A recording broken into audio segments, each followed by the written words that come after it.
Et si je vous disais que la série Peaky Blinders s'était inspirée d'une histoire vraie? Ouais, les Peaky Blinders ont bel et bien existé, mais pas de la façon dont vous le croyez. Au risque de vous décevoir, il n'y a pas eu de vrai Thomas Shelby, ni d'Arthur Shelby, ni de famille Shelby, ou même d'entreprise Shelby.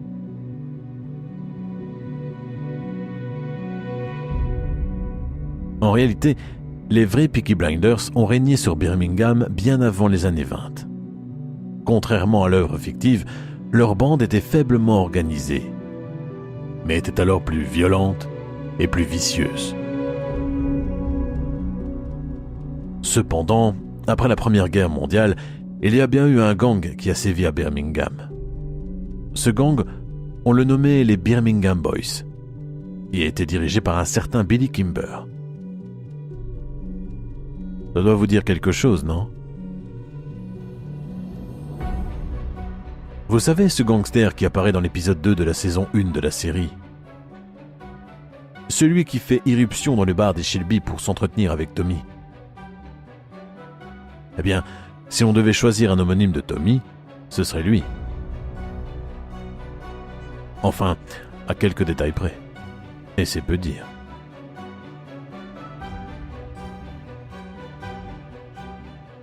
Mais il n'y avait pas que lui comme personnage ayant réellement existé dans la série.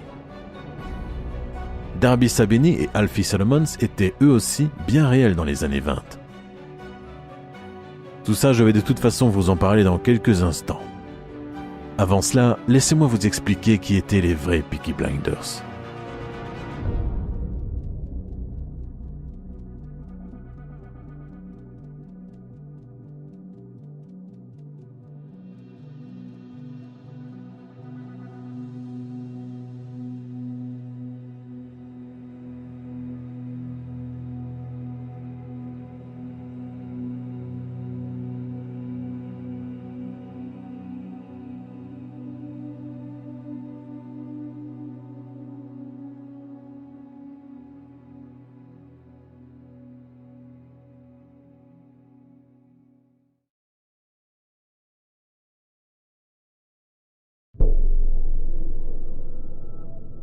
Pour comprendre l'origine des vrais Peaky Blinders, il est tout d'abord important de parler des sloggers.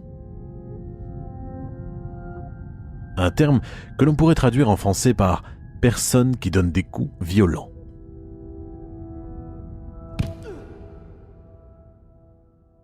À l'origine, il s'agissait d'un terme utilisé dans le monde de la boxe, dans les années 1820. Mais son usage s'est rapidement répandu en dehors du ring. Pourquoi parler des sluggers, appelés aussi des slugging gangs? Parce que c'est à partir de là que tout a commencé.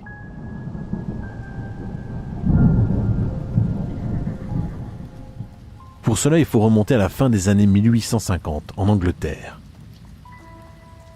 À cette époque, le pays fait face à des difficultés économiques croissantes. Des difficultés qui vont par la suite entraîner un autre problème, plus grave. L'émergence de la violence dans les quartiers pauvres.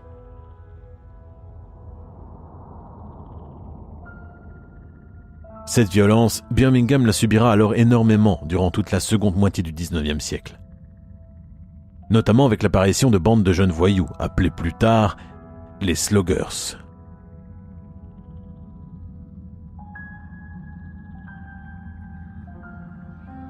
Les sloggers étaient des vauriens qui traînaient à longueur de temps dans les rues pauvres de Birmingham pour voler les passants, les agresser, se battre brutalement entre eux ou organiser des paris illégaux.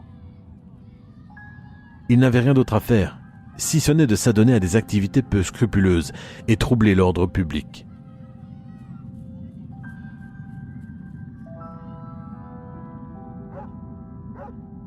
On dit que ces bandes de jeunes brutes sont nées à la fin des années 1850 à Birmingham, après que la police ait décidé, sous la pression de la classe supérieure, de réprimer leurs délits. Certains des jeunes de la ville ne l'ont pas entendu de cette oreille, et se sont alors regroupés pour former des bandes qui résisteraient aux forces de l'ordre. De là sont nés les Slugging Gangs, le point de départ des Peaky Blinders.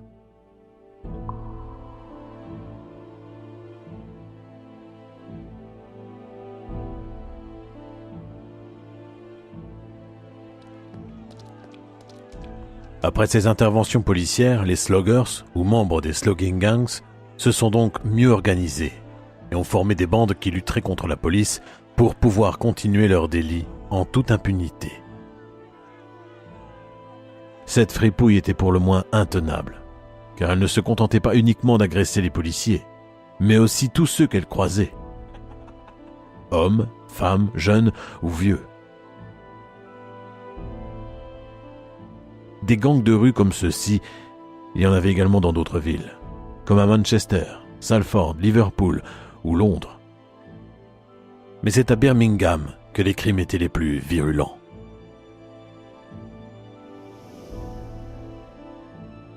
D'ailleurs, ce n'est pas pour rien que la ville a été reconnue à la fin du XIXe siècle comme l'une des plus violentes de Grande-Bretagne. Dans les rues sombres et malfamées de Birmingham, les Slugging Gangs étaient rois. Chaque bande était environ composée d'une centaine de jeunes. La plupart étaient armés, que ce soit avec des couteaux, des lames de rasoir ou des marteaux. Accoutumés des vols, des émeutes et des meurtres, et ils créent une atmosphère des plus effrayantes dans la ville. La police a du coup tenté de faire de son mieux pour contrôler cette situation chaotique, mais en sous-effectif, elle ne pouvait malheureusement rien faire.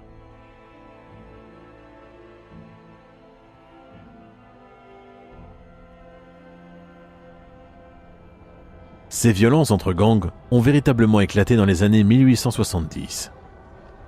À cette période, il n'était pas rare de voir des groupes de centaines de jeunes se battre pendant des heures, et ce parfois jusqu'à la mort.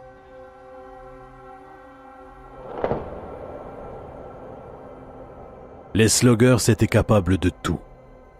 Et ce rapport de police, datant du dimanche 7 avril 1872, le démontre plutôt bien.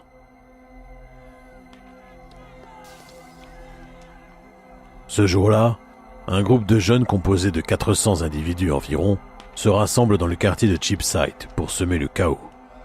Ils brisent des vitres et créent un énorme désordre dans la zone, à la grande consternation des habitants. Après ça, ils se dirigent vers le quartier de Hill Street et continuent leur foutoir en lançant des briques et des pierres sur les fenêtres des commerçants. L'un d'entre eux est d'ailleurs touché et transporté plus tard à l'hôpital. Pourtant, ces jeunes brutes ne s'arrêtent pas là. Certains vont même jusqu'à arrêter les passants pour les terroriser et les insulter. Ce n'est qu'une fois qu'un petit groupe de policiers les approche pour les disperser que toute cette canaille décide de s'enfuir pour Cheapside, leur quartier d'origine. Voilà donc ce dont ils étaient capables. Et cet exemple n'en est qu'un parmi tant d'autres.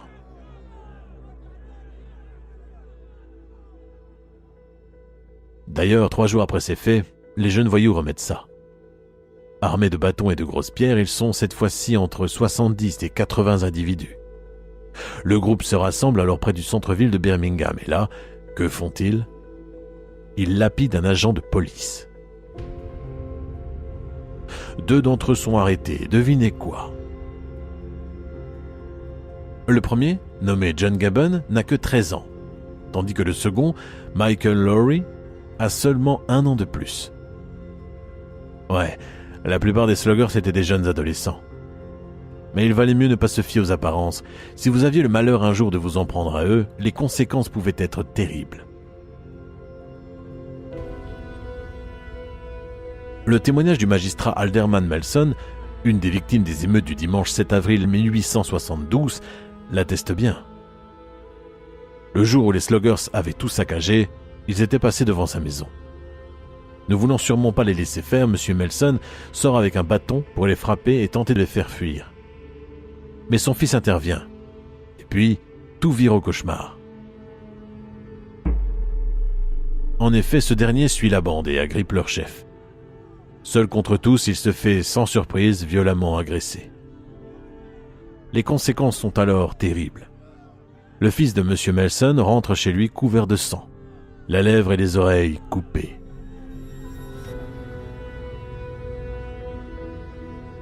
Vous l'avez sans doute compris, les Sluggers ne faisaient pas dans la dentelle. Mais du coup, comment expliquer cette escalade de violence à Birmingham à la fin du XIXe siècle ?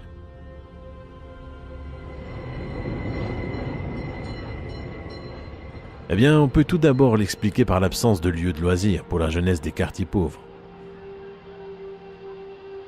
En effet, en raison de la loi de l'époque, les jeunes garçons qui travaillaient généralement à l'usine n'étaient pas autorisés à travailler après 6 heures du soir.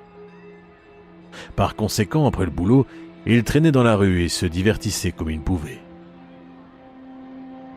Malheureusement, leurs loisirs étaient tournés vers la délinquance, ce qui a dès lors favorisé l'essor de la violence.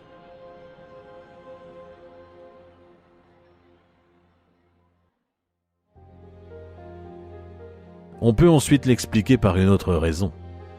Une raison qui remonterait aux années 1840, période pendant laquelle s'est développé un profond antagonisme de la classe ouvrière de Birmingham envers les forces de l'ordre.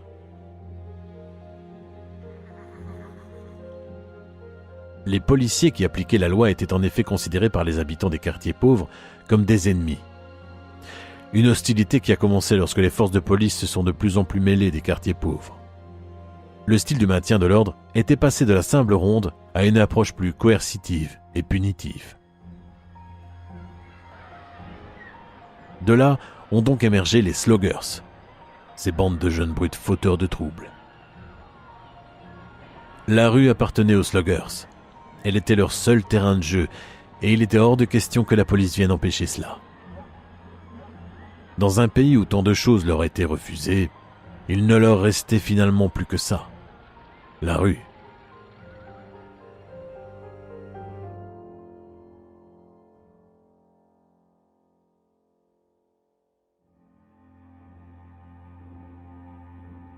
C'est entre 1867 et 1880 que les délits ont été les plus fréquents. À cette période, la police est confrontée à des violences systématiques lorsqu'elle essaie d'empêcher les troubles de voisinage des Sluggers.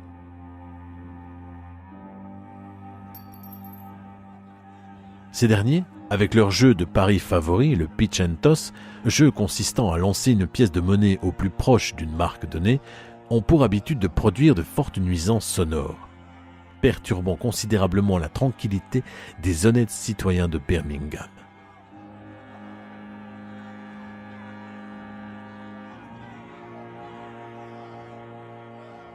À plusieurs reprises, les policiers ont pourtant tenté d'intervenir sur les lieux.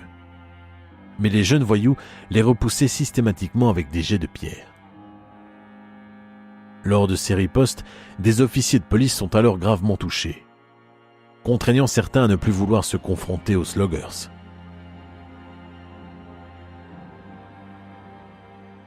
L'inaction policière face à ce fléau sera d'ailleurs pendant longtemps critiquée par les journaux et les habitants de Birmingham, exaspérés par la situation.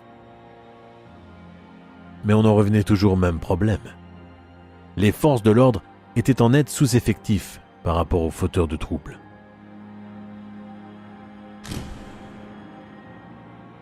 Prenons l'exemple de l'année 1867, où la police de Birmingham disposait uniquement d'un effectif de 400 agents, soit un policier pour 813 habitants. À partir de là, comment voulez-vous résorber le problème ? Il n'est pas étonnant que par la suite, les problèmes liés aux gangs de rue se soient intensifiés. En effet, la vermine de Birmingham a continué à s'attaquer aux policiers lorsque ceux-ci tentaient d'arrêter leur partie de jeu d'argent. Les agressions contre les piétons se sont poursuivies. Et puis, les bagarres entre bandes se sont multipliées. Bref, les rues de Birmingham devenaient, nuit après nuit, la scène d'une violence presque incontrôlable. La brutalité qui régnait dans les quartiers ouvriers de la ville a dès lors fini par attirer l'attention au niveau national. Et Birmingham a été méprisé dans tous les coins d'Angleterre.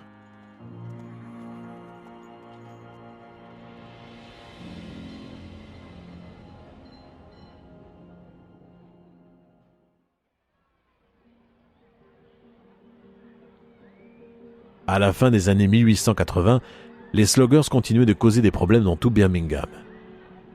À cette période, les gangs de brutes n'étaient pas ce qui manquait. Ils émergeaient de plus en plus, et c'est ainsi que sont nés les Peaky Blinders.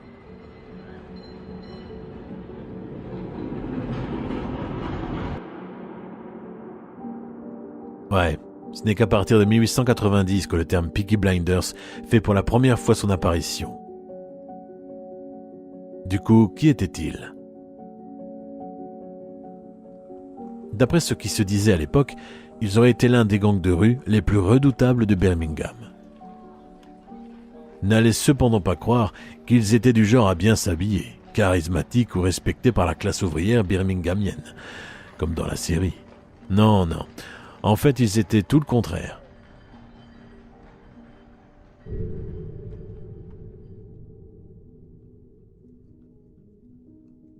Issus des quartiers pauvres, ils n'avaient en aucun cas les moyens de se vêtir comme Thomas Shelby ou les autres protagonistes de la série.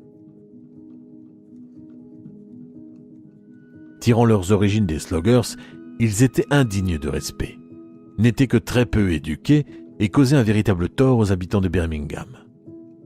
Ce n'étaient que de petits voyous, des voleurs, des agresseurs de femmes qui commettaient leurs délits qu'à l'échelle locale.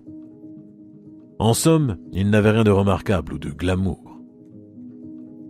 Une question subsiste cependant.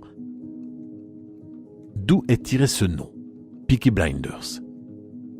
Y a-t-il des informations qui pourraient nous en dire plus sur ce célèbre gang ? En français, Peaky Blinders signifie littéralement casquette aveuglante. Pourquoi casquette aveuglante ? Parce qu'il y aurait eu une rumeur à l'époque selon laquelle les Peaky Blinders cousaient des lames de rasoir sur le devant de leur casquette. Ce qui aurait été pratique lors des combats, car ils pouvaient s'en servir comme arme potentielle. La lame tranchait le front de leurs ennemis et provoquait dès lors une coulée de sang dans leurs yeux, les aveuglant temporairement.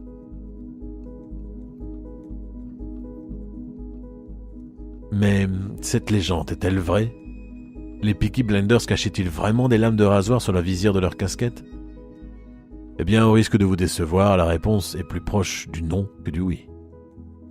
Tout d'abord, parce qu'à l'heure actuelle, il n'existe aucune preuve qui corrobore cela. Et puis, parce qu'il aurait été tout simplement impossible pour les Peaky Blinders à cette période de se procurer des lames de rasoir aussi fréquemment. Car oui, à la fin du 19e siècle, les lames de rasoir jetables ne se trouvaient pas facilement et étaient assez coûteuses.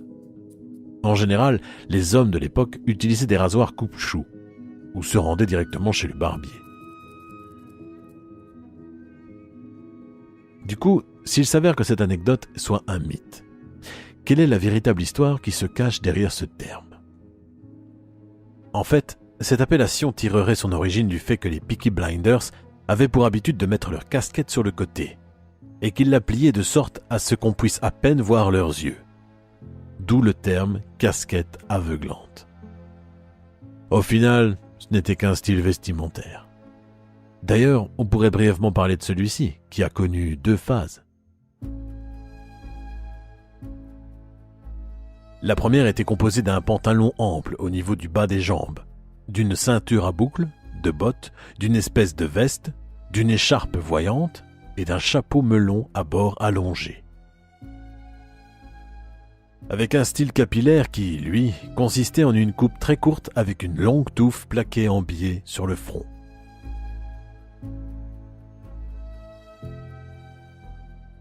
Puis, un autre style est apparu et a apporté 2 changements.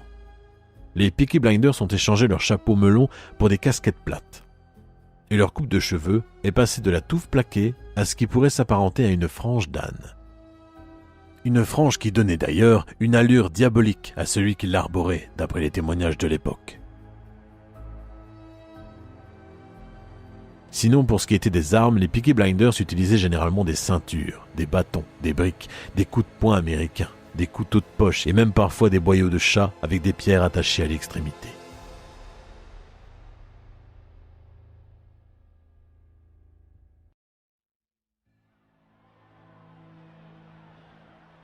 Bien que les Peaky Blinders étaient connus comme une bande dans les années 1890, il est important de noter que l'expression devient par la suite, à partir du XXe siècle plus précisément, le nom générique donné à tout type de brutes sévissant à Birmingham, faisant partie d'un gang ou non.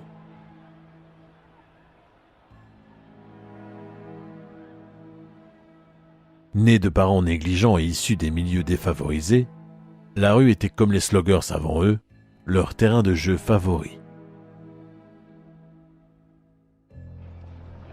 Très tôt, ils sortaient de fait dans la rue et fréquentaient d'autres garçons de leur âge pour commettre toutes sortes de délits.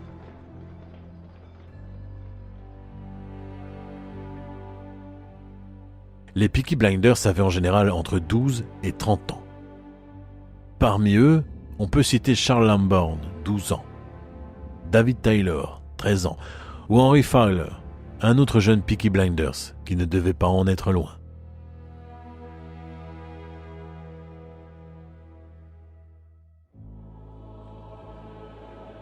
Malgré le fossé qui les séparait du monde respectable, les Peaky Blinders ne vivaient pourtant pas en marge de la société.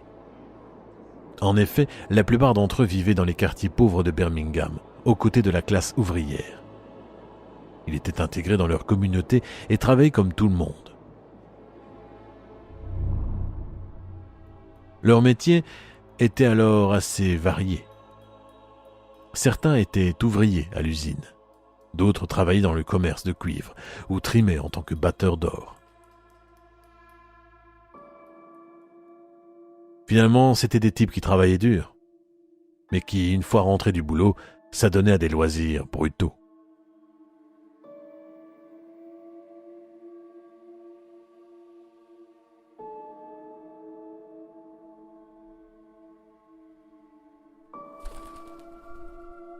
Seuls, les Peaky Blinders étaient considérés comme les plus grands lâches. Ce n'est qu'en groupe finalement qu'ils osaient défier la police et perpétrer leurs crimes. Ils suivaient en général les ordres d'un chef, mais leur bande était assez faiblement organisée. Leur but, quant à lui, n'était pas de s'enrichir, non. Bien que certains pratiquent leur racket de protection, la plupart des Peaky Blinders ne se préoccupaient que d'une chose en réalité. Se battre.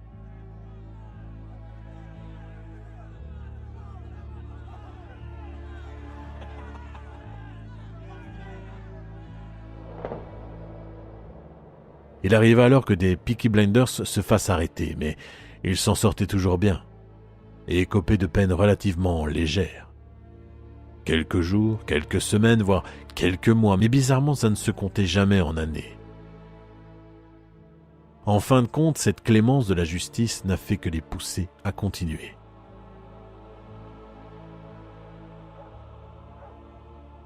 Le ras-le-bol des habitants de Birmingham a ainsi commencé à se faire de plus en plus entendre. Il faut les comprendre, il était impossible pour eux de se balader tranquillement la nuit. Il y avait toujours des bandes de jeunes traînards qui les frappaient et les agressaient. Plus tard, surnommée la ville des Peaky Blinders, Birmingham a dès lors vu son taux de violence continuer à augmenter. Les rues étaient infestées par cette vermine, qui ne faisait que terroriser les honnêtes gens, encore et encore. Heureusement, le règne des Peaky Blinders allait bientôt se terminer.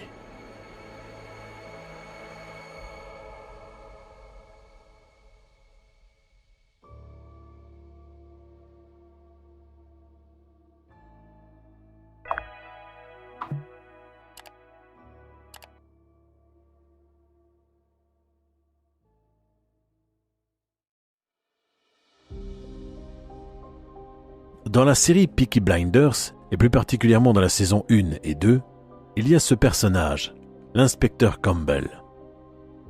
Son but dans l'histoire est de se débarrasser du crime et de la corruption qui sévissent à Birmingham.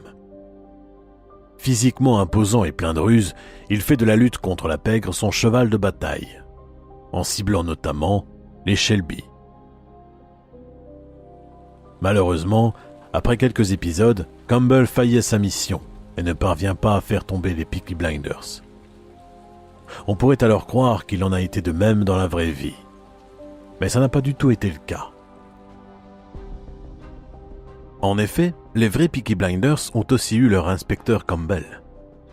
Sauf que celui-ci s'appelait Charles Octon Rafter, un officier de police originaire de Belfast qui a, contrairement au personnage fictif Campbell, réussi à se débarrasser de la pègre.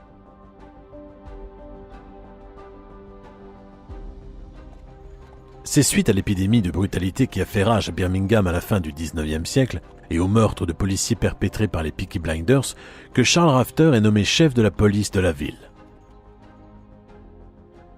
Pour les habitants de la région, les Peaky Blinders avaient régné trop longtemps. Les agressions incessantes contre les citoyens et la police, ainsi que la trop grande indulgence de la justice envers les Peaky Blinders, ont fait qu'il était urgent d'intervenir. Urgent, ouais, c'était bien le mot.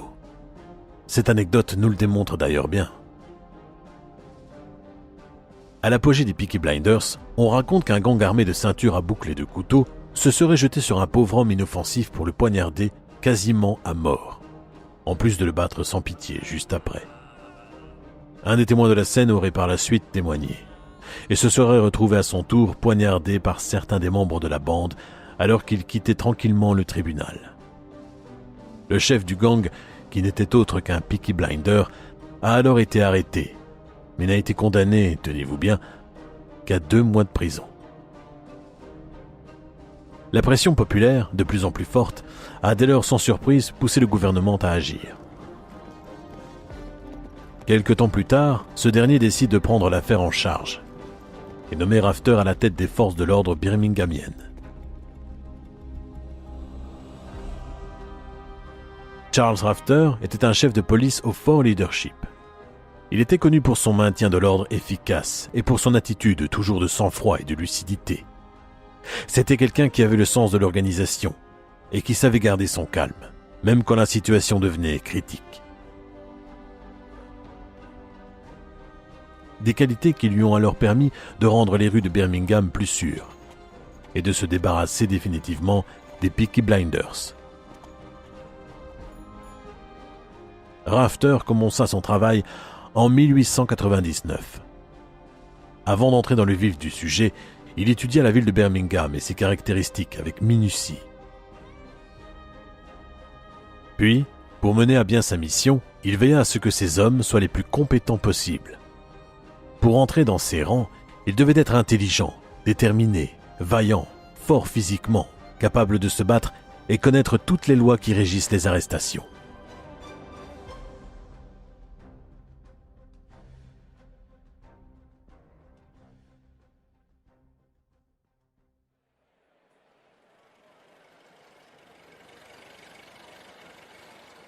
Rafter commença ainsi sa tâche. Mais ses premières années de service à Birmingham n'ont malheureusement pas l'effet escompté. Il manque cruellement d'hommes et les agressions contre les policiers sont toujours aussi nombreuses. Rien que pour l'année 1899, 9 policiers se retrouvent handicapés suite aux attaques des Peaky Blinders. En 1901, Birmingham totalise alors plus de 500 agressions contre la police.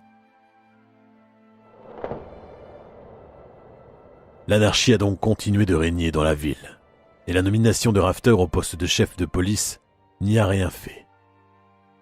Les Peaky Blinders posaient toujours autant de problèmes.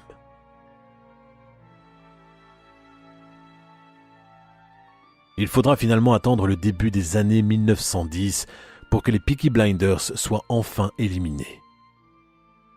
Comment cela s'est-il produit ? En fait, plusieurs facteurs ont conduit à leur disparition. Tout d'abord, il y a eu Rafter et ses hommes, qui ont joué un rôle crucial dans l'éradication des Peaky Blinders. Grâce à leur courage et à une augmentation de leur effectif, la délinquance juvénile s'est progressivement dissipée, jusqu'à l'extinction complète des Peaky Blinders. L'autre facteur, également décisif, est le valeureux soutien des personnes respectueuses de la loi à l'égard de Charles Rafter. Ces derniers, fatigués et irrités du règne de terreur des Peaky Blinders, ont, contre toute attente, décidé de témoigner, et ce, malgré l'intimidation qu'ils subissaient. Puis, il y a eu la fin de la clémence des juges envers les jeunes voyous. Certains des Peaky Blinders ont été condamnés à des peines lourdes et exemplaires, allant jusqu'à la perpétuité, ce qui était une première à l'époque.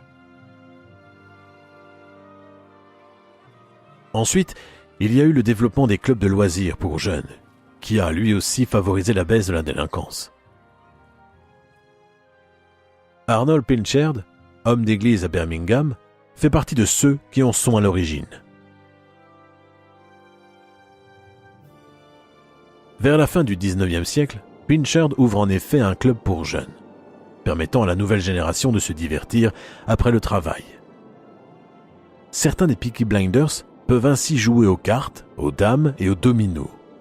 Mais ce qui a le plus de succès auprès des jeunes, c'est clairement la boxe. Et oui, beaucoup étaient des habitués des combats de rue. Et grâce à Pinchard, qui organise des compétitions seulement 2 mois après la création du club, ils peuvent enfin s'exercer dans un cadre structuré. Grâce à la boxe, les jeunes apprennent la discipline, le respect et prennent part à une activité plus morale.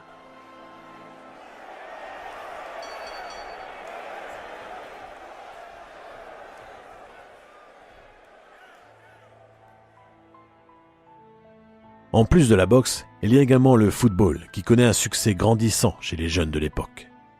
Des championnats tels que le Small Heaths and District League sont créés et offrent la possibilité aux jeunes de s'occuper plus raisonnablement. On pourrait aussi parler des salles de cinéma, autre divertissement qui a permis à la jeunesse de s'éloigner de la rue. Ou encore l'école qui, dès 1906, grâce à des réformes du gouvernement, s'occupe mieux de l'éducation des enfants. Avec une prise en charge des traitements médicaux, un accès à l'alimentation ou au logement.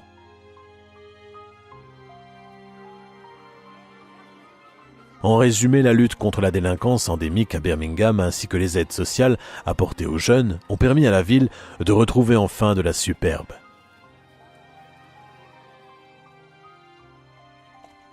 En 1914, les Peaky Blinders étaient, pour ainsi dire, de l'histoire ancienne.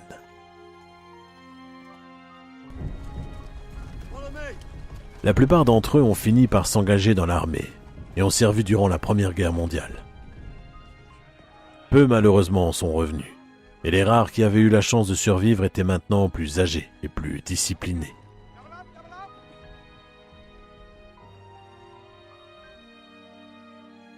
Certains ont fondé une famille. Et puis ils se sont tout naturellement assagis avec le temps.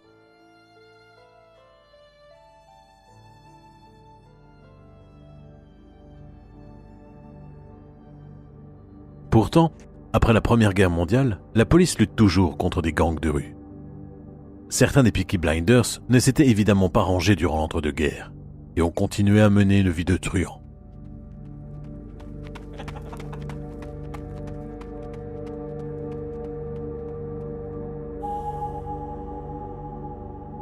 Beaucoup d'entre eux rejoignent alors les rangs d'un dénommé Billy Kimber, chef du célèbre gang de Birmingham,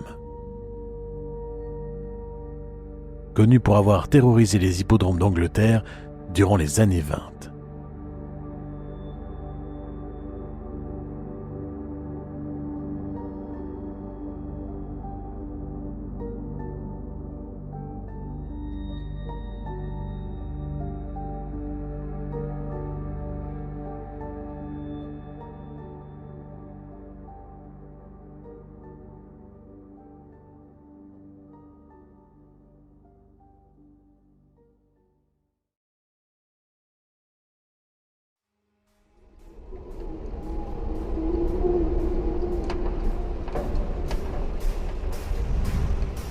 Vous vous souvenez plus tôt, en introduction, je vous avais dit que dans l'histoire, il n'existait pas de vraie famille Shelby. En réalité, cette affirmation n'est pas tout à fait vraie. Il y a eu en effet une famille similaire à celle des Shelby, dans le Birmingham des années 20, une famille appelée les Sheldon. 2 noms qui se ressemblent beaucoup. Étrange, non? En fait, il y a une raison simple à cela. Steve Knight, le créateur de la série, avait un père dont les oncles appartenaient à une certaine famille, les Sheldon. Famille qui aurait régné par la peur à Birmingham dans les années 20. Certains de ses membres étaient alors connus comme étant des criminels notoires, notamment impliqués dans les jeux d'argent. Pour la série, Steve Knight a ainsi choisi un nom similaire aux Sheldon. Et c'est comme ça que les Shelby sont nés. Mais en sait-on davantage sur les Sheldon ? À vrai dire, pas tellement. Il existe toutefois quelques informations qui peuvent nous en dire plus sur cette famille si étrangement liée aux Shelby. Les Sheldon étaient une famille nombreuse, vivant à Birmingham dans les années 20.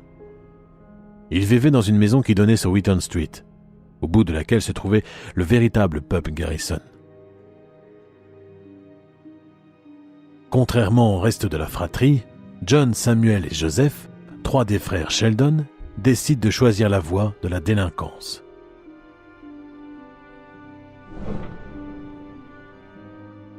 À l'époque, ils sont connus pour être des criminels violents, impliqués notamment dans des émeutes, des fusillades et même dans l'une des pires guerres de gangs de l'histoire de Birmingham.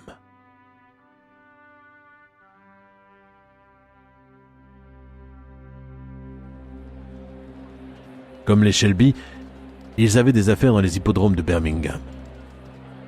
Leur territoire ne se limitait toutefois qu'à cette ville. À aucun moment ils se sont répandus dans le reste de l'Angleterre. Pour trouver plus gros qu'eux à cette époque, il faut se tourner vers un autre gangster. William Billy Kimber, le chef du gang de Birmingham. Contrairement aux Sheldon, Kimber a mené des opérations criminelles à l'échelle nationale. Et contrairement à la série, il n'était pas petit et ne venait pas de Londres. Kimber était en effet originaire du quartier de Summer Lane, à Birmingham. C'était un homme bien bâti, fort et charismatique.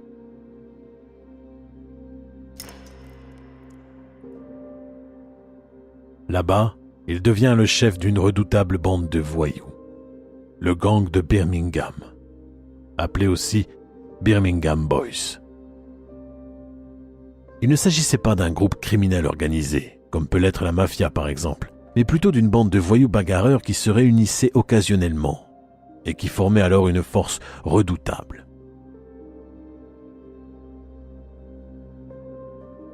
Son gang a sévi des années 1910 à 1930, s'étendant de Londres au nord de l'Angleterre. Durant ces années-là, Kimber était considéré comme le plus grand patron de la pègre du Royaume-Uni. C'était un gangster qui ne craignait personne, mais que beaucoup redoutaient. Au départ, il gagnait son pain sur les hippodromes, notamment par le biais du racket de protection et du vol par pickpocket. Puis, au fil du temps, il est devenu un homme d'affaires, somme toute légitime. Son empire, il l'a bâti en utilisant la peur et l'intimidation. D'ailleurs, c'est comme ça qu'il a voulu conquérir le sud de l'Angleterre, lorsqu'il a voulu étendre ses activités de racket dans les hippodromes. Mais il se trouve qu'en descendant vers le sud, et plus particulièrement vers la capitale, il s'est retrouvé confronté à quelques difficultés.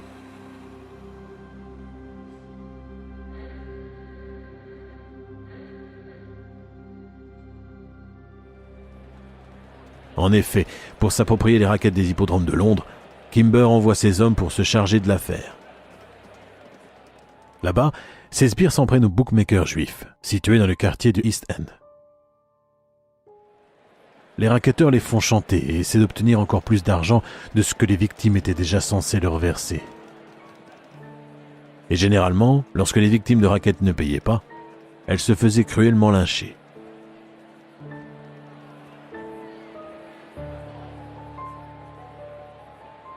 Cela a été alors le cas du véritable Alfie Solomons, un bookmaker juif londonien qui n'allait pas en rester là.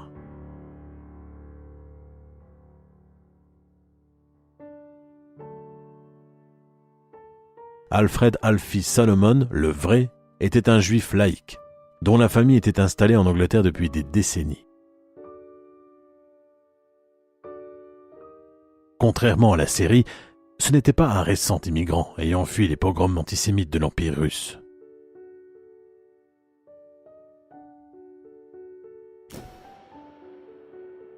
Il est devenu bookmaker dans les hippodromes, après l'armistice de 1918 et l'arrivée de la paix. Cette activité, Solomon l'exerce à Londres. Tout se passe alors très bien pour lui, jusqu'à ce que Kimber et ses hommes descendent dans le sud du pays pour étendre leur opération. En fait, tout a vrillé lorsque Solomon a décidé de ne pas se laisser faire suite à un racket du gang de Birmingham. En résistant, Solomon se fait cruellement battre, puis est mis à terre pour être roué de coups de pied. Quand Solomon est ramassé, il a le visage en sang et plusieurs dents en moins. Une agression anodine, me direz-vous, et pourtant cette attaque allait être le début d'une guerre de gang entre le Nord et le Sud.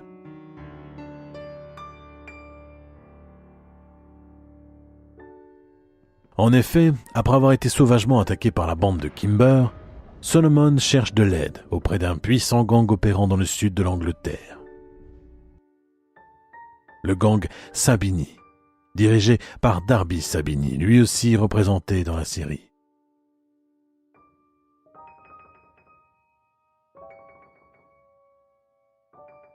Sabini était le parrain de la mafia sicilienne de Londres à l'époque.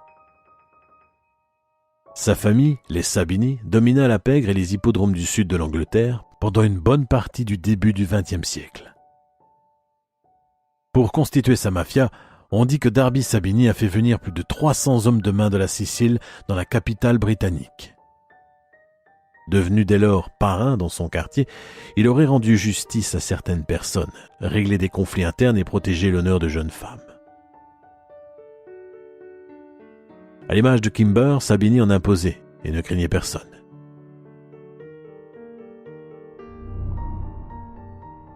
C'est donc après l'agression envers Solomon que Sabini décida d'entrer en guerre contre Kimber et sa bande. C'était le Nord contre le Sud, rivalité qui sera connue sous le nom de guerre des hippodromes de 1921. Mais cette dispute pour le contrôle du racket de protection des hippodromes d'Angleterre ne fait aucun vainqueur, bien que le gang des Sabini ait eu plus ou moins le dessus. Kimber et Sabini se mettent d'accord pour faire une trêve, et les deux continuent leur racket de protection sur leurs territoires respectifs. Enfin, pas pour longtemps. Puisque la police, vers la fin des années 20, décide de s'en mêler et de tout faire pour éradiquer le racket des bookmakers dans les hippodromes du pays.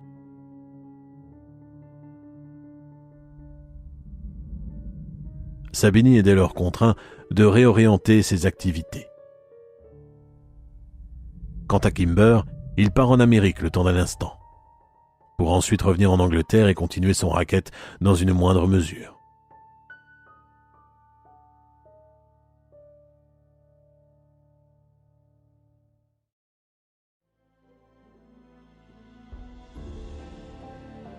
Finalement, les racketteurs des hippodromes d'Angleterre des années 1920 et les Peaky Blinders des années 1890 à 1910 n'avaient rien de glamour. Kimber était un extorqueur qui est devenu prospère par la violence et par la peur. Il était de plus infidèle envers sa première femme et a abandonné ses enfants à une vie de pauvreté. Sabini, tout comme Kimber, a également acquis sa richesse par la force et a été, durant tout son règne, un homme peu respectable. Alfie Solomon, bien que moins influent que Kimber et Sabini, était tout aussi cruel. La fois où il a tué un homme après une dispute l'atteste bien d'ailleurs.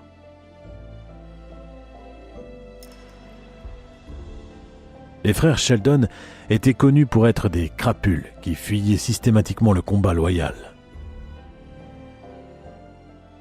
Bref, on peut dire que tous les gangsters cités présentaient en quelque sorte les mêmes caractéristiques que les Peaky Blinders de la fin du XIXe siècle.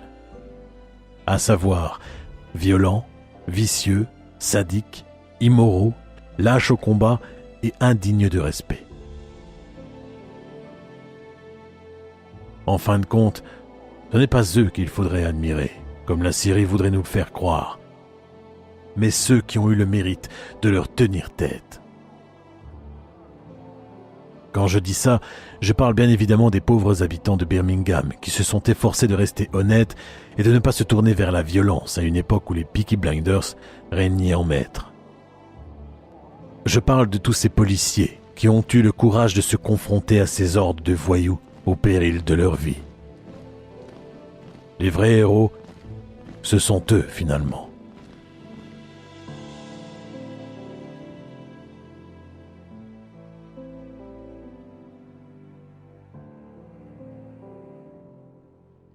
Voilà, c'est la fin de cette vidéo. J'espère que vous l'avez appréciée. Avant de nous quitter, laissez-moi vous dire 2 choses.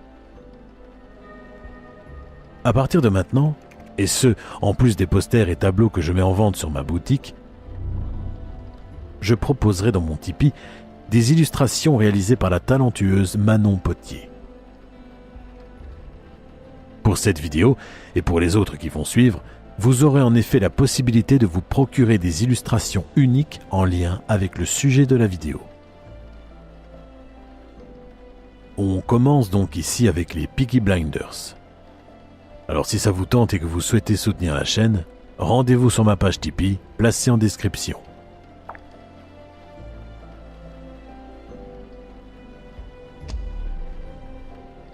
Enfin, je pense que vous l'avez remarqué, mais la voix de la narration n'est pas la même que la trilogie de Lucky Luciano. En effet, c'est normal. Il s'agit d'une collaboration. Ouais, la voix que vous entendez est en réalité celle du créateur de la chaîne Carpedia. Carpedia, c'est une chaîne YouTube consacrée uniquement à l'automobile. L'automobile est une de mes plus grandes passions. Je réalise des vidéos documentaires afin de vous narrer l'historique d'une marque ou d'un modèle bien précis en vous apportant des détails et des anecdotes. Avec Carpedia, mon but est de recenser le plus grand nombre de voitures. Qu'elle ait disparu, qu'elle soit rapide ou non, qu'importe. Je pars de l'idée que toutes les voitures ont une histoire à raconter.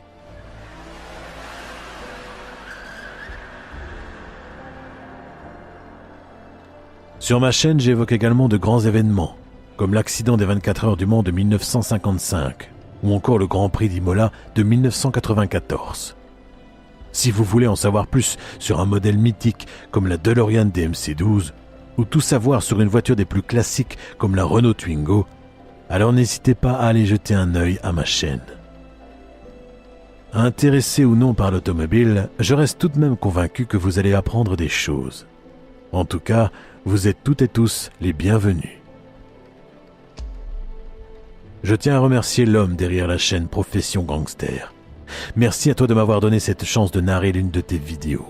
C'est un énorme privilège pour moi. Ça me touche tout particulièrement. Merci pour ta confiance, l'ami, et merci à vous tous pour votre attention. On se dit à plus tard. Prenez soin de vous.